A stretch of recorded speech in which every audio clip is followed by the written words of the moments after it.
Brian is really one of those special athletes that when he puts his mind to something, he can accomplish it. He has no limits. It's really scary what he can do out there.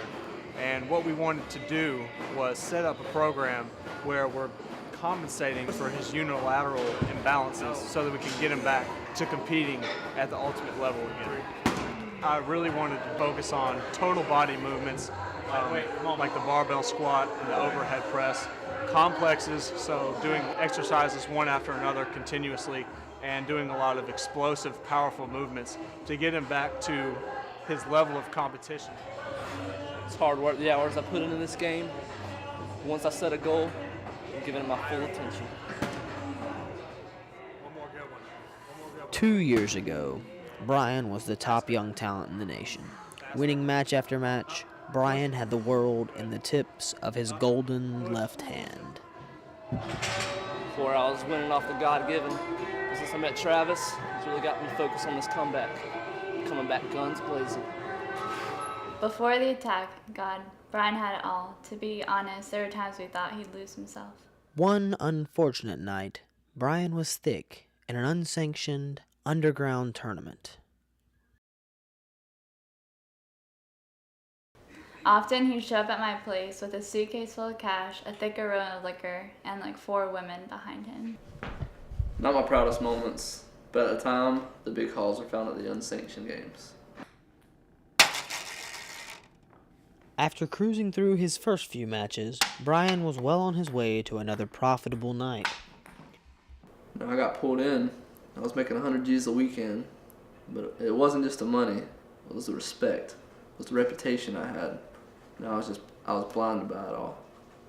In the final match of the night, Brian met Jackson to decide the weekend's winner.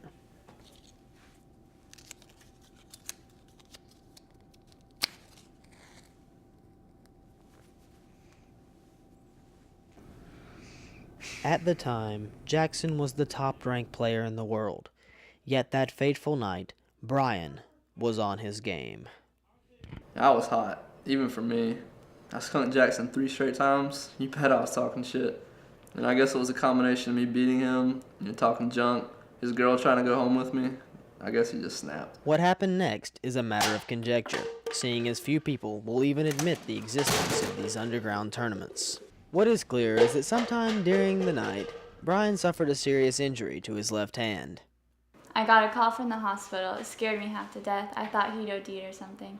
When I went in, he was screaming at the nurses and going on about Jackson. I heard about Brian's injury. It's just tragic. But I tell all the up and coming players that they shouldn't participate in those underground matches like that. I mean, it's just shady. A lot of shady people out there.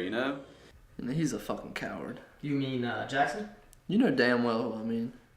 Brian learned the hard way. He's a great player, and I hate it happened to him. But that's what happens when you play in the underground. So it was all over, just like that. Bastard cut my hand. I've been able to throw straight with it since. I met Lauren about a year ago, and at the time she asked me if I had any experience with beer pong athletes. And I didn't, but I was really intrigued by the athlete himself. I met Brian in person and saw his highlight reel, saw a little bit of what he can do, and I think that he has a lot of potential. I think that he could go really far in the sport.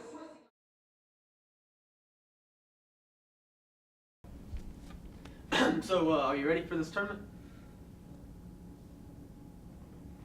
Oh, he's definitely ready. He's been practicing hard.